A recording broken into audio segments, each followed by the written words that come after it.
దేవునికి స్తోత్రము. అనుదిన దేవుని వాక్య ధ్యానమునకై ఈరోజు 2024 సంవత్సరము జూన్ నెల 26వ తారీఖు. ఈరోజు ధ్యాన వాక్యము పరిశుద్ధ గ్రంథము నుండి కీర్తనల గ్రంథము 25వ సంకీర్తన 4వ వచనాన్ని మనం ధ్యానించుకుందాము. యెహోవా, నీ మార్గములను నాకు తెలియజేయుము, నీ త్రోవలను నాకు తేటపరచుము. ప్రియ దేవుని బిడ్డలారా, ఈరోజు ధ్యాన వాక్యము కీర్తనకారుడు ఏమంటున్నాడంటే ప్రభువారిని వేడుకుంటున్నాడు. ఆయన మార్గాల్ని తెలియజేయమంటున్నాడు.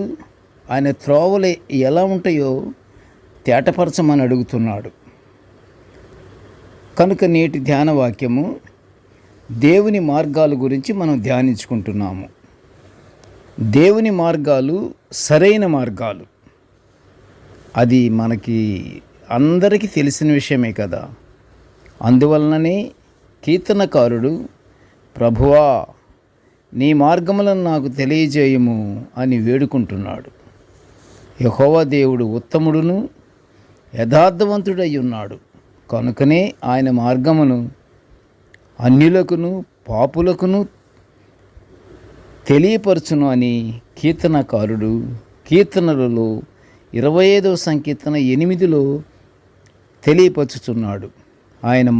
ఆయన మార్గాన్ని అన్యులకు పాపులకు ఆయన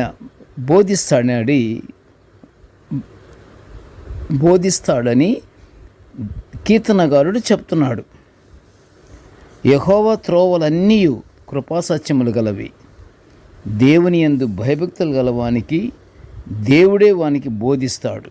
గనుక ప్రియ దేవుని బిడ్డలారా, దేవుని మార్గములో మనము నడుచుటకు ఆయన యందు భయభక్తులు కలిగి ఆ త్రోవలను మనము పొందుకోవాలి. ఆయన త్రోవలు రావాలంటే ఎలా పడితే అలా రావు. ఆయన యందు భయభక్తులు కలగాలి. ఆ భయభక్తులు దేవుడు తృప్తి చెందాలి. అప్పుడు ఆ త్రోవలను మనము పొందుకుంటాము. ఆయన యందు భయభక్తులు అందరూ కలిగి ఉన్నవారే. అందరికీ భయభక్తులు ఉన్నట్లే అందరూ కీర్తనలు పాడతారు, ప్రార్థనలు చేస్తారు, ఉపవాసాలు ఉంటారు, అన్నీ జరుగుతాయి. అయితే మన యందు అలాగ భయభక్తులు కలిగి కనిపిస్తున్నవారు అన్నమాట. భయభక్తులు కలిగి కనిపిస్తున్న వారు అందరూ వారి యందు లేకుంటే మనలో విశ్వాసము, విధేయత, ప్రేమ, ప్రార్థన కలిగి ఉన్నామా లేదా? ప్రభువునందు భయభక్తులు కలిగిన వాని అర్హతలు అవే. ఏవి? విశ్వాసము, విధేయత, ప్రేమ, ప్రార్థన. ఇవి ఉంటే భయభక్తులు కలిగి ఉన్నట్లు లెక్క. అంతేకాదు ప్రియులారా, దేవుని ధర్మశాస్త్రం ప్రకారం జీవించుచు నిత్యము దేవుణ్ణి ఆరాధించుచు ప్రభు మార్గాలను మనకు దయచేయమని ప్రార్థన చేద్దాము. మనము పాపుల మార్గములలో నడవకుండా మనకు పరిశుద్ధాత్ముని కాపుదల కొరకు ప్రార్థన చెయ్యాలి. మనకి కాపుదల కూడా రావాలంటే తప్పదు. విశ్వాసం ఉండాలి, విధేయత ఉండాలి, ప్రేమ ఉండాలి, నిత్య ప్రార్థనలు ఉండాలి.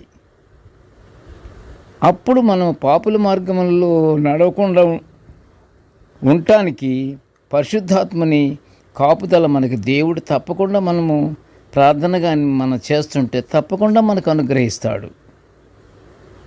ధర్మశాస్త్రమును నిత్యము పాటించు వారికి దేవుని ఉపదేశాలు పొందుకొని ధన్యకరమైన స్థితి కలిగి ఉంటారు.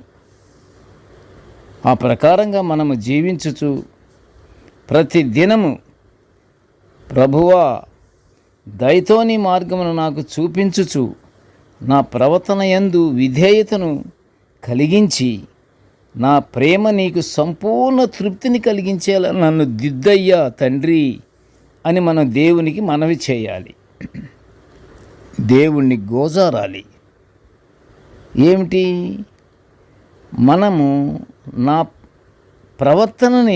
ప్రవర్తనలో విధేయతను కలిగించి, నా ప్రేమ నీకు సంపూర్తి తృప్తిని కలిగించేలా నన్ను దిద్దు తండ్రి అని మనం చేయాలి. ఆయన దేవుణ్ణి గోజారాలి. ఎల్లప్పుడూ మన మనస్సు యందు ప్రార్థనా మనవులు కదులాడుతూనే ఉండాలి. ప్రార్థనకి కానీ బైబిలు చదవటానికి కానీ ఒక టైం అంటూ కాదు, నిత్యము ఉండవలసిందే. నిత్యము మన ప్రార్థన మన నోటిలో పెదవులతో ఎల్లప్పుడూ కదిలాడుతూనే ఉండాలి. అప్పుడు దేవుని నుండి గొప్ప ఫలితము, మంచి జవాబు పొందుకుంటాము. కనుక ప్రియులారా, చక్కగా ఆనందంగా ఎల్లప్పుడూ మనము ఆనందంగా ఉంటూ ప్రార్థన యందు ఆసక్తి కలిగి, విశ్వాసము కలిగి, విశ్వాస ప్రార్థన కానీ నిత్యము మన మనసుల్లో అది ఆడుతూ ఉంటే మనకు తప్పకుండా దేవుడు సహాయం మనకు చేస్తాడు. ప్రార్థన చేసుకుందాము. ప్రార్థన. కృపగల తండ్రి, జీవముగల నాయనా, నీ పాదములకు స్తోత్రములు. తండ్రి, నీ దివ్యమైనటువంటి వాక్యాలను తండ్రి మేము నిత్యము ధ్యానించుకొని ఇంత గొప్ప భాగ్యాన్ని మాకు అనుగ్రహించినందుకు నీకు స్తోత్రములు నాయనా. తండ్రి, నేటి ధ్యాన వాక్యమును వినుచున్న ప్రతి బిడ్డను ఆశీర్వదించయ్యా. ప్రతి బిడ్డకు కావలసినటువంటి ఈవులను తండ్రి నువ్వు అనుగ్రహించు తండ్రి. నీకు స్తోత్రములు నాయనా. ప్రభా, మేము ఎల్లప్పుడూ తండ్రి దేవా నీ యొక్క